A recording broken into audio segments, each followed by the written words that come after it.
इस वीडियो में last 6 month के करंट अफेयर्स को कवर करते हैं। सबसे पहले हम इंटरनेशनल रिलेशन के कवर करेंगे, लेकिन उससे पहले मैं आपको बता दूं इंडियाज़ फॉरेन पॉलिसी की ई बुक, जिसमें हमें 1947 से लेकर 2024 तक जो भी इंपॉर्टेंट ट्रीटीज़, एग्रीमेंट, कोई भी इवेंट्स रहे, वो सब कुछ कवर कर रखा है, जिससे कोई ना कोई क्वेश्चन आ ही जाता है। आप उसको परचेज कर सकते हो, PDF का जब आप लिंक मिलेगा वहाँ से भी मिल जाएगा, डिस्क्रिप्शन में भी आपको लिंक मिल जाएगा। तो चलिए शुरू करते हैं। सबसे पहले करंट अफेयर और की चलते हैं। सोमालिया को नॉन परमानेंट प्लेस मिली है UN की सिक्योरिटी काउंसिल में, और कब मिली है ये? 50 साल के बाद, लंबे टाइम पीरियड के बाद मिली है, इसलिए ये एक इंपॉर्टेंट करंट अफेयर बन जाता है।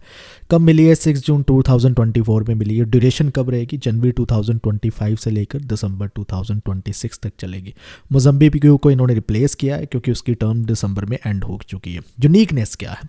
ये पहली एक ऐसी कंट्री है जो 1970s के बाद नॉन परमानेंट प्लेस हासिल करती है, यानी 50 साल के डिफरेंस में। पहले ये सीट ईस्ट अफ्रीका के लिए होती थी, और अब ये सीट जीते बिना किसी कंपटीशन के, यानी सिक्योरिटी काउंसिल ने इसे सीधा ही चूज़ कर लिया। लेकिन जनरल असेंबली में फिर भी वोटिंग इनके लिए हुई, वो 193 में से 179 वोटिंग इन्हें मिली। एक और चीज़ आपने समझनी है कि और कौन सी मेंबर स्टेट है जो इलेक्ट हुई है नॉन परमानेंट प्लेस के लिए। ग्रीस है, डेनमार्क है, पाकिस्तान है, पनामा है, ये भी हुई है साथ में। ये भी क्वेश्चन में पूछा जा सकता है आपसे। 24th एनुअल समिट होता है SCO, शंघाई कोऑपरेशन काउंसिल का। कहाँ पर होता है? अस्ताना में होता है 2024 जुलाई में। क्या था इसका टाइटल या थीम? क्या था इसका थीम था strengthening multilateral dialogue, striving towards a sustainable peace and prosperity. इसको चेयर किया था कजाकिस्तान के प्रेसिडेंट कासिम जोमात तोकायेव ने। एजेंडा क्या था इसका? सिक्योरिटी पे काम करना, स्टेबिलिटी पे बातें करना, energy cooperation, fight against terrorism पर, पीस की बात करना, हार्मनी की बात करना। नया मेंबर कौन ऐड हुआ है? बेलारूस एक पहला मेंबर, यानी पहली यूरोपियन स्टेट जो शंघाई कोऑपरेशन काउंसिल का मेंबर बनने जा रही है। अब इसकी मेंबरशिप कितनी होगी? 10 हो चुकी है। नेक्स्ट आपसे बात करते हैं नेटो समिट 2024 में वाशिंगटन में हुआ, जुलाई के मंथ में हुआ। 75th एनिवर्सरी नेटो सेलिब्रेट करने जा रहा है। इसका जो टाइटल इन्होंने रखा वो है Ukraine and transatlantic security. Agenda क्या है? एजेंडा ये है डिफेंस कोऑपरेशन को बढ़ाना, नेटोस की पार्टनरशिप को और भी ज़्यादा डीप करना, यानी और नए मेंबर ऐड करते जाना, और यूक्रेन को लॉन्ग टर्म सपोर्ट करना। इसकी आउटकम आती है वाशिंगटन डिक्लेरेशन। वो डिक्लेरेशन क्या है वो देख लेते हैं। इसकी मेन प्रोविज़न ये है यूक्रेन को स्ट्रांगली सपोर्ट करना, साथ में चाइना को क्रिटिसाइज़ करना रशिया को सपोर्ट करने के लिए, और स्वीडन को ये अपना 32nd मेंबर बनाते हैं इसी समिट में। International day south south cooperation celebrate किया जाता है UN के द्वारा। ये हर साल किया जाता है, 12 सितंबर को किया जाता है। यूनाइटेड नेशन के हेडक्वार्टर में किया गया, न्यूयॉर्क में। इसका थीम रखा गया a better tomorrow to south south cooperation. Establish किया गया जनरल असेंबली की रेजोल्यूशन 58/220 में। कोमेमोरेट्स किया गया, यानी किस चीज़ को याद किया गया? Adoption of Buenos Aires plans of action in 1978। इसका आउटकम क्या रहा? वर्ल्ड लीडर्स ने अडॉप्ट किया पैक्ट ऑफ फ्यूचर। जो फाउंडेशन रखता है ये पैक्ट ऑफ फ्यूचर क्या है? सस्टेनेबल और जस्ट फ्यूचर की। नेटो को अब 14th सेक्रेटरी जनरल मिल चुके हैं। कौन? इसका नाम क्या है? यह है मार्क र्यूटे, डच प्राइम मिनिस्टर है। किसको प्रीसीड किया, यानी इससे पहले कौन से थे? वो थे जनरल जेम्स स्टोल्टेनबर्ग। कब हुआ है ये? 1 अक्टूबर 2024 में हुआ है। कहाँ पर हुआ है? नेटो के हेडक्वार्टर। कहाँ पर है हेडक्वार्टर? ब्रसल्स में। प्रायोरिटीज़ क्या है? नेटो को स्ट्रॉन्ग बनाना, यूक्रेन को सपोर्ट करना, पार्टनरशिप को और भी ज़्यादा स्ट्रेंथन करना। 21st इंडिया एशियान समिट हुआ है। कहाँ पर हुआ है? वेंटेन लाओ पे हुआ है। PDR क्या है? लाओ PDR है लाओ पब्लिक्स डेमोक्रेटिक रिपब्लिक। 10 अक्टूबर 2024 में हुआ। थीम क्या है? Enhancing connectivity and resilience. Chaired किसने किया, यानी इस पे कौन प्रिजाइड कर रहे थे? तो प्राइम मिनिस्टर थे लाओ PDR के, वो कर रहे थे, जिनका नाम है सोनेक्से साइफेंडर्न। आउटकम क्या रही? प्राइम मिनिस्टर मोदी ने 10 पॉइंट प्लान इसमें बताया कि हाईलाइट्स क्या है 10 पॉइंट प्लान के, कि 2025 एक ऐसा ईयर रहेगा यहाँ पर Indian ASEAN year of tourism celebrate किया जाएगा। एशियान मेंबर को इनवाइट किया जाएगा to plant a tree for mother campaign, to organise ASEAN India women scientist conclave. ये कॉन्क्लेव जो है ऑर्गेनाइज किया जाएगा। अब SCO काउंसिल के हेड ऑफ गवर्नमेंट की मीटिंग होती है 23rd इस्लामाबाद में होती है। कब होती है? 16 अक्टूबर 2024। कौन चेयर करता है? शहबाज शरीफ, पाकिस्तान के प्राइम मिनिस्टर। एजेंडा क्या है? रीजनल सिक्योरिटी पे काम करना, countering terrorism and economic cooperation. ये इंपॉर्टेंट इसलिए भी कहलाती है क्योंकि ये इंडिया की पहली हाई लेवल विजिट है पाकिस्तान में 9 साल के बाद। 16th एनुअल ब्रिक्स समिट होता है कहाँ पर? कज़न रशिया में होता है। अक्टूबर में होता है 22 अक्टूबर से लेकर 24 तक चलता है। इसका थीम रहता है strengthening multilateralism for fair global development and security. First NATO member to attend, ये सुमित जो अटेंड करने वाले फर्स्ट नेटो मेंबर रहते हैं, यानी ब्रिक्स का सुमित अटेंड करने के लिए नेटो मेंबर आ रहे हैं, तो कौन से थे वो? टर्की है। तो एजेंडा क्या है इसका? Security, cooperation in finance, culture and humanitarian affair पर काम करना। ब्रिक्स पे इसकी एक आउटकम निकल के आता है, यानी ये एक ऐसा फाइनेंशियल इंफॉर्मेशन इस्टेब्लिश करना जिसमें मेंबर नेशन है और उनके रिस्पेक्टिव सेंट्रल बैंक है, इन सब में आपस में फाइनेंशियल इंफॉर्मेशन एक्सचेंज हो सके, उसे ब्रिक्स पे कहते हैं। United nation climate change conference 2024 में, यानी कॉन्फ्रेंस ऑफ पार्टीज 29 हेल्ड हुआ है। कहाँ पर? बाकू अजरबैजान में हुआ है, नवंबर में होता है ये। इसको प्रिजाइड कौन करते हैं? मुख्तर बाबायेव करते हैं। फोकस क्या लेता है? क्लाइमेट फाइनेंस पे रहता है। मेन आउटकम क्या निकलती है? ये आउटकम याद रखना आप कि COP29 जो बाकू अजरबैजान में होता है, उसकी आउटकम क्या रहती है? उसकी आउटकम ये रहती है कि 2035 तक डेवलप कंट्रीज जो हैं उन्होंने एग्री किया है कि वो डेवलपिंग कंट्रीज को $300 बिलियन का फंड देंगे। किस चीज़ के लिए? क्लाइमेट चेंज को कॉम्बैट करने के लिए $300 बिलियन का फंड देंगे। इससे क्वेश्चन बन सकता है। 19 सुमित होता है G20 का, रियो दे जनेरियो ब्राज़ील में होता है, नवंबर में होता है 2024 में। लोकेशन क्या है? म्यूजियम ऑफ मॉडर्न आर्ट जो रियो दे जनेरियो में जगह है ब्राज़ील में, वहाँ पर होता है। चेयर इसे कौन करते हैं? ब्राज़ील के प्रेसिडेंट करते हैं, लुइस इनाकियो लुला दे सिल्वा। यूनिकनेस क्या है? फर्स्ट G20 सुमित है जो ब्राज़ील में होल्ड हो रहा है, ये यूनिकनेस है इसकी। थीम क्या है इसका? Building A just world and sustainable planet. कौन कौन अटेंड करता है? 19 कंट्रीज अटेंड करती है और 2 यूनियन भी अटेंड करती है, जैसे African union and European union भी अटेंड करती है। इसके एजेंडे की बात करें तो सोशल इंक्लूजन की बात करते हैं, भूखमरी से लड़ाई करने की बात करते हैं, ग्लोबल गवर्नेंस इंस्टीट्यूशन जो है, जैसे कि ये WTO हो गया, IMF हो गया, यूनाइटेड नेशन सिक्योरिटी काउंसिल हो गया, इसको ठीक करने की, रिफॉर्म करने की, और भी बेहतर बनाने की बात करते हैं। एनर्जी की बात करते हैं, सस्टेनेबल डेवलपमेंट की बात करते हैं। लोकेशन जो 2025 समिट की रहेगी G20 की, वो जोहान्सबर्ग साउथ अफ्रीका है। कई बार करंट का तो पूछते हैं, अगली बार कहाँ होने वाला है सुमित, ये भी पूछ लेते हैं आपसे, और ये भी आपने याद रखना है। अब मिलिट्री एक्सरसाइजेस को हम एक एक करके देखना शुरू करते हैं। नोमैडिक एलिफेंट मिलिट्री एक्सरसाइज होती है जो जॉइंट मिलिट्री एक्सरसाइज है, और 16th एडिशन इस मिलिट्री एक्सरसाइज का चल रहा है। जुलाई 2024 में होती है, इंडिया और मंगोलिया के बीच में होती है। कहाँ पर होती है? मेघालय में होती है। कौन सा फोकस एरिया रहता है? टेररिज्म को काउंटर करना, इस चीज़ की बात करते हैं। तो कौन इंडिया को रिप्रेजेंट करता है? इंडिया की सिक्किम स्कॉट्स बटालियन रिप्रेजेंट करती है, और मंगोलिया की जो है क्विक रिएक्शन फोर्स बटालियन इसको रिप्रेजेंट करती है। नेक्स्ट मिलिट्री एक्सरसाइज है पर्वत प्रहार। ये कब होती है? 1 अगस्त 2024 को होती है। 1987 में ये इनिशिएट की जाती है और अब होती आ रही है। इंडियन आर्मी से कंडक्ट करती है।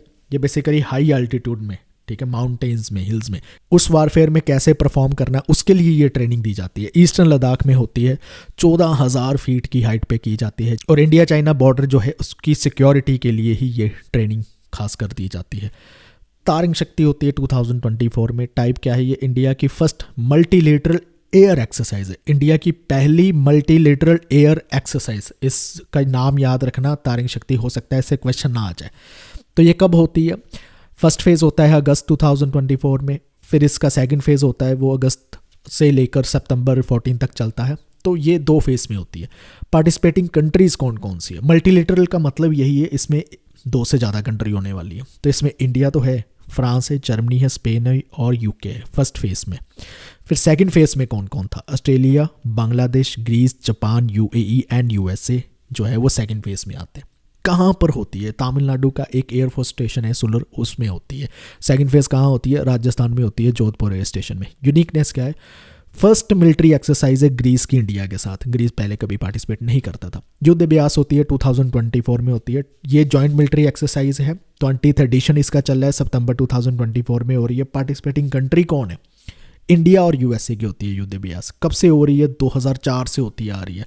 कहाँ पर हो रही है? राजस्थान के महाराजा फील्ड फायरिंग रेंजेस में हुई है। फोकस एरिया है टेररिज्म को काउंटर करना, इन्हें सेमी डेजर्ट एनवायरनमेंट में। एम क्या है? मिलिट्री कोऑपरेशन बनाना, यूनाइटेड नेशन के चैप्टर जो 7 में लिखा है उसके अकॉर्डिंगली। और इंडिया को कौन रिप्रेजेंट कर रहा था? राजपूत रेजिमेंट बटालियन कर रही थी, और US की 11th एयरबोर्ड डिवीजन जो है अलास्का की, वो रिप्रेजेंट कर रही थी। सागर कवच ये क्या है, ये कोस्टल सिक्योरिटी एक्सरसाइज है, इसका सेकंड एडिशन चल रहा है, अक्टूबर 2024 में हुई है। कौन इसको कोऑर्डिनेट करता है? इंडिया के कोस्ट गार्ड जो है north west regional headquarter Gandhinagar Gujarat के कोऑर्डिनेट करते हैं। ये होती कहाँ है? गुजरात और दमन दीव के कोस्ट में होती है। ऑब्जेक्टिव क्या है इसका? मैरीटाइम कोस्टल एनवायरनमेंट को सिक्योर करना। और अब बात करते हैं सबसे इंपॉर्टेंट मिलिट्री एक्सरसाइज की। एक्सरसाइज मालाबार 2024 में होती है। ये मल्टीनेशनल मैरीटाइम एक्सरसाइज है। 8 अक्टूबर से 18 अक्टूबर 2024 तक चलती है। 1992 से चलती आ रही है। पार्टिसिपेटिंग कंट्री कौन कौन सी है जिनमें ये होती है? इंडिया, यूएसए, जापान, ऑस्ट्रेलिया, ये 4 कंट्रीज़ में एक्सरसाइज होती है। अब यहाँ कहाँ पर की गई थी? सतपुरा विशाखापट्टनम जो नेवल शिप है इंडिया की, उसके ऊपर ही की गई थी। इंडिया का क्या विजन है? सागर विजन इंडिया का जो है उसी को लेकर चलते हुए ये की गई है। सागर का मतलब क्या होता है? Security and growth for all in the region, ये याद रखना है।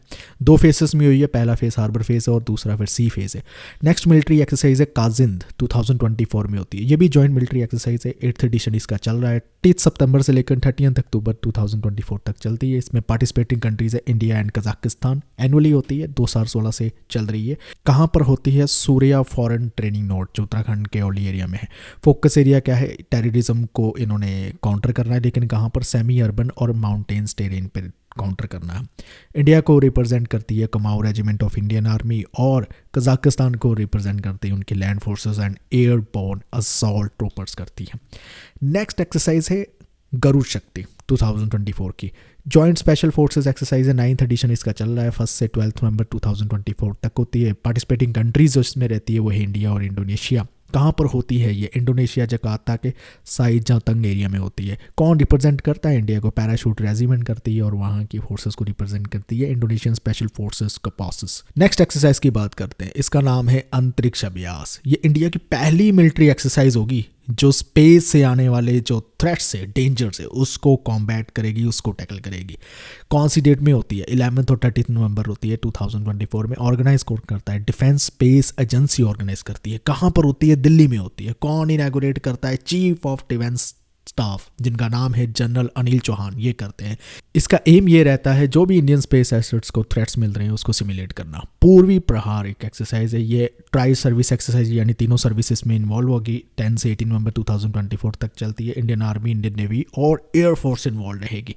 कहाँ पर होती है? अरुणाचल प्रदेश के फॉरवर्ड एरियाज में होती है। ऑब्जेक्टिव क्या रहता है? माउंटेन रीजन में कैसे आर्मी जो है कॉम्बैट करे, उसके ऊपर ट्रेनिंग है। फिर आती है वज्र प्रहार। ये होती है जॉइंट स्पेशल फोर्सेस एडिशन है, इसका चल रहा है 15th चल रहा है एक्सरसाइज का। 2 से लेकर 22 नवंबर तक चलती है और इंडिया और यूएसए पार्टिसिपेट करते हैं। ये होती कहाँ पर? ये एक्चुअली यूएसए में होती है। कहाँ पर होती है? ऑर्चर्ड कॉम्बैट ट्रेडिंग सेंटर इन इदाहो में होती है। मेन ऑब्जेक्टिव क्या रहता है? Mutual exchange, special operation tactics को लेकर म्यूचुअल एक्सचेंज करना। स्पेशल फोर्सेज यूनिट जो इंडिया की है वो रिप्रेजेंट करती है और ग्रीन बैरट्स यूएसए की रिप्रेजेंट करती है। अब इंडियाज़ फॉरेन पॉलिसी के करंट अफेयर्स को पढ़ते हैं और सबसे पहला ये है कि इंडिया ने पार्टिसिपेट किया है G7 सुमित जो है 50th G7 सुमित अपोलिया इटली में किया है। कब किया है? 30 से 15 जून तक चला है। 2024 में किया है। इंडिया को इनवाइट किया गया था एज एन आउटरीच कंट्री। तो G7 क्या होता है? हर साल ये लोग मिलते हैं और किसी ना किसी ट्रांसनेशनल इश्यूज़ पर डिस्कशन करते हैं। जो इंडिया ने हाईलाइट या की हाईलाइट पॉइंट आउट किए वो ये है मास टेक्नोलॉजी को प्रमोट किया जाए और ग्लोबल साउथ के जो इश्यूज़ है उसकी तरफ भी ध्यान दिया जाए। उसकी आवाज़ को भी इंडिया ने उठाने की कोशिश की है। 22 इंडिया रशिया बायलैटरल समिट होता है, मॉस्को में होता है। 8 से लेकर 9 जुलाई 2024 तक चलता है। स्ट्रैटेजिक पार्टनरशिप को कैसे इंडिया रशिया के साथ स्ट्रॉन्ग कर सकता है उसकी बातें की गई है। इसमें की हाइलाइट्स है और सबसे इम्पोर्टेंट ये है कि प्राइम मिनिस्टर नरेंद्र मोदी को रशिया की तरफ से हाईएस्ट सिविलियन ऑनर अवार्ड मिला है और उस अवार्ड का नाम है order of Saint Andrew the apostle award. Develop कर रहे स्टेबल और एफिशिएंट ट्रांसपोर्ट, इस पे बात की गई है। इकोनॉमिक कोऑपरेशन इस्टेब्लिश होनी चाहिए, इस पे बात की गई है। मतलब कोई खास डिसीजन नहीं लिए गए हैं। इंडिया और यूएसए ने पहला अपना कल्चरल प्रॉपर्टी एग्रीमेंट साइन किया 26 जुलाई 2024 में। ये करता है जो कल्चरल आर्टिफैक्ट्स होते हैं उसकी जो इलीगल ट्रैफिकिंग की जाती है उसको रोकना। सिग्निफिकेंस क्या है? टूरिज्म और कल्चरल डिप्लोमेसी को लेकर ये सिग्निफिकेंस माना जाता है। यूनेस्को कन्वेंशन जो है 1970 की उसके आर्टिकल 9 के साथ अलाइन करता है। यूएस को रिप्रेजेंट करते हैं एरिक कैसिडी, उनके एम्बेसडर है, और हमारे यहाँ से Govind Mohan secretary of Indian ministry of culture represent करते हैं। अब 4th क्वाड लीडर समिट होता है विल्मिंगटन डेलावेयर में, 21 सितंबर 2024 में होता है। प्रेसिडेंट बिडेन इसे होस्टेड करते हैं। नेक्स्ट इंडिया में होगा और इसका एजेंडा जो रहेगा डेमोक्रेटिक वैल्यूज़ को प्रमोट करना, पीसफुल इंटरनेशनल ऑर्डर होना चाहिए, टेरिटोरियल इंटीग्रिटी होनी चाहिए, ऐसी बातें जो जनरली करते हैं। पीएम मोदी ने 70th यूएन जनरल असेंबली जो न्यूयॉर्क यूएसए में है उसको एड्रेस किया है। कब किया है? 21 से लेकर 22 सितंबर 2024 में। इसका नेम था समिट ऑफ द फ्यूचर। इसका थीम था multilateral solution for a better tomorrow. तो मोदी इसमें क्या आर्ग्यू करते हैं? वो कहते हैं ग्लोबल इंस्टीट्यूशन, ग्लोबल पीस और ग्रीन जॉब्स, इनमें रिफॉर्म्स लेकर आने की जरूरत है, इसकी बात कर। चलिए अब एक एक करके पॉलिटी इश्यूज को भी देखते हैं करंट अफेयर्स के। सबसे पहले आता है नरेंद्र मोदी प्रधानमंत्री बने तीसरी बार लगातार। 9 जून 2024 में बनते हैं। राष्ट्रपति भवन में ये ओथ ली जाती है। प्रेसिडेंट द्रौपदी मुर्मू इसको एडमिनिस्टर करते हैं। किस अलायंस को रिप्रेजेंट करते हैं? एनडीए को करते हैं। वाराणसी से जीते हैं, 2014 से जीत रहे हैं। 18th लोकसभा का फर्स्ट सेशन 24 जून जो 2024 में होता है, वहाँ पर ओथ सेरेमनी होती है इनकी। याद रखना, जवाहरलाल नेहरू के बाद नरेंद्र मोदी पहले ऐसे प्रधानमंत्री जो तीसरी बार प्राइम मिनिस्टर बनने जा रहे हैं। 3 नए क्रिमिनल लॉ वो भी इन्फोर्स कर दिए गए हैं 1 जुलाई 2024 में। इनके नाम क्या है? ये 3 जो क्रिमिनल लॉ है, पहला है भारतीय न्याय संहिता, फिर दूसरा है भारतीय नागरिक सुरक्षा संहिता, तीसरे का नाम है भारतीय साक्ष्य अधिनियम। ऑब्जेक्टिव क्या है? इंडियन क्रिमिनल जस्टिस सिस्टम को मॉडर्नाइज करना, कॉलोनियल चीज़ें बदलना, एफआईआर पुलिस स्टेशन में करना, ऑनलाइन कंप्लेंट्स करना या समन करना, डिलीवरी फास्ट करेगी जस्टिस की, ये सारी चीज़ों को लेकर आया गया है। डीलिमिटेशन कमीशन के जो भी ऑर्डर रहेंगे वो उस पे जुडिशियल रिव्यू हो सकेगा, ये सुप्रीम कोर्ट ने कहा है। किस केस के अंदर कहा है? किशोर चंद्र चंगनलाल राठौर केस में ये बात की है। 8 अगस्त 2024 में ये बात की है। जस्टिस सूर्यकांत और जस्टिस उज्जवल भुवन इसमें शामिल थे। गुजरात हाई कोर्ट की जो जजमेंट थी उसको रिवर्स कर दिया गया इस जजमेंट में। लद्दाख को अपने 5 नए डिस्ट्रिक्ट मिलते हैं जिनका नाम है जैंसकर, द्रास, शाम, नुब्रा और चैंगथैंग। 26 2024 को मिलते हैं। ग्रास रूट लेवल की एफिशिएंसी बढ़ाने के लिए, एडमिनिस्ट्रेशन ईजी करने के लिए, गवर्नेंस ईजी करने के लिए ये किया गया है। इंडियाज ने अब अपनी सेकंड न्यूक्लियर पावर्ड सबमरीन वो भी लॉन्च कर दी है। 29 अगस्त 2024 में कमीशन करते हैं। रायनाथिंग लोकेशन है विशाखापट्टनम जहाँ पर होती है। इसका नाम क्या रखा गया है? INS अरिगाट S3। इसका एम क्या रहेगा? जो भी होस्टाइल नेशन होंगे, या इसकी एक हो सकता है कि इंडिया की जो सेकंड स्ट्राइक करने की कैपेबिलिटी को भी इंक्रीज़ कर दिया है। कहाँ पर पेट्रोलिंग इसकी रहेगी, कहाँ पर चलती रहेगी? ये इंडिया पैसिफिक रीजन में चलती रहेगी। पीएम मोदी चीफ गेस्ट रहते हैं। जो ET बोर्ड्स लीडर फॉर्म होता है न्यू दिल्ली में 31 अगस्त 2024 में लेते हैं। इसका थीम होता है, ET आप समझते हो ना, इकोनॉमिक टाइम्स। इसका थीम है leadership for global prosperity. M क्या है? अपॉर्चुनिटीज़ देखना कि इंडिया की इकोनॉमी कैसे ग्रो हो सके। सुप्रीम कोर्ट को अपना नया फ्लैग मिल चुका है। 1 सितंबर 2024 को मिलता है। इनैग्रेट करते हैं प्रेसिडेंट द्रौपदी मुर्मू। कब मिलता है? जब ये नेशनल डिस्ट्रिक्ट जुडिशरी की कॉन्फ्रेंस हो रही होती है। और कौन बनाता है इसे? NIFT दिल्ली ने बना रखा है। कलर इसका डार्क ब्लू रहेगा। इसमें एक वर्स लिखी है, या तो धर्मस्तो जय। इसका मतलब है जहां पर धर्म होगा वहां पर विजय होगी। इसके फीचर क्या है? इसमें अशोक चक्र भी ऐड किया है, सुप्रीम कोर्ट की बिल्डिंग भी ऐड की गई है और इसमें कॉन्स्टिट्यूशन ऑफ इंडिया भी ऐड किया गया है। इसका मतलब क्या है? ये डेमोक्रेसी और जस्टिस को सिंबलाइज करता है। सुप्रीम कोर्ट को अपने 51st चीफ जस्टिस मिल गए जिसका नाम है संजीव खन्ना। ये 11 नवंबर 2024 से अपना ऑफिस एक्वायर कर लेंगे।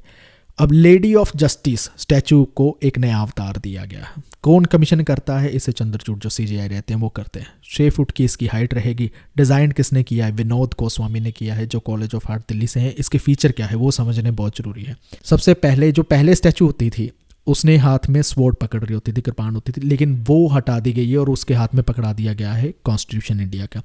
दूसरी चीज़ ये कही गई थी, आंखों की पट्टी होती थी पहले और अब वो हटा दी गई है। क्यों हटा दी गई है? ताकि जो ये रिप्रेजेंट करती है कि कुछ कॉम्प्लेक्स और डीपली डिफरेंशिएट सोसाइटी पाई जाती है और उस चीज़ की अवेयरनेस होना चाहिए। इसलिए जस्टिस जो है आंखें बंद करनी, आंखें खोल कर दी जाएगी। एक चीज़ जो इसमें चेंज नहीं की गई है, स्केल जैसे सा तराजू दोनों बराबर होते थे, वो तराजू आज भी बराबर है। जो ये डिपिक्ट करता है जजमेंट जो होगी वो इम्पार्शियल रहेगी। इंडिया का फर्स्ट कॉन्स्टिट्यूशनल म्यूजियम इस्टेब्लिश किया गया है सोनीपत में 23 नवंबर 2024 में। कहाँ पर? OP जिंदल ग्लोबल यूनिवर्सिटी में किया गया है। ओम बिरला जो स्पीकर है उन्होंने किया है और साथ में जस्टिस अर्जुन राम मेघवाल ने किया है। 75th जर्नी जो इंडियन के कॉन्स्टिट्यूशन की कंप्लीट होती है उसको आप ऑडियो विजुअल लीड्स के साथ यहाँ पर यूज़ कर सकते हैं। इसी के साथ इसी दिवस पे इंडियन कॉन्स्टिट्यूशन लॉन्च किया गया है मैथिली और संस्कृत लैंग्वेज में। न्यू दिल्ली में किया जाता है। इसे लॉन्च करते हैं द्रौपदी मुर्मू कहते हैं और ये इवेंट जिसे हम कॉन्स्टिट्यूशन डे या संविधान दिवस कहते हैं उसमें ये किया गया है। उम्मीद करते हैं आपको करंट अफेयर समझ आए होंगे, इसमें से कोई ना कोई क्वेश्चन आएगा और आप सॉल्व करके आएंगे। अगर आपको और स्टडी मटेरियल ऐसा कुछ चाहिए तो हमारी वेबसाइट eduseeker.in को विजिट कर सकते हैं। इस वीडियो को देखने के लिए आपका बहुत बहुत धन्यवाद। Thank you.